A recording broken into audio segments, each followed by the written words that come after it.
Welcome to qnawire.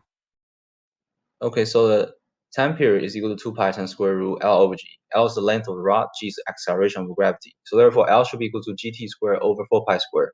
We know G is equal to 9.8 meters per second squared, and the time period should be equal to 1 second. Since in the question we're saying that you want to make the pendulum swing back and forth each second. So therefore, the time period should be 1 second.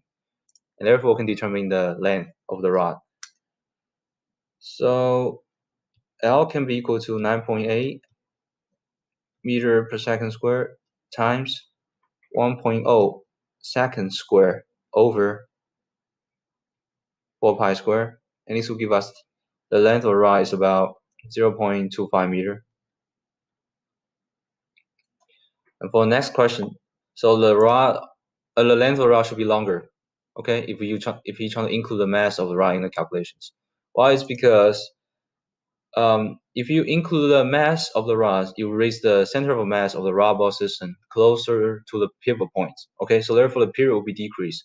So in order to keep the period the same, the length of the rod should be longer. Okay, and these are my answers for this question.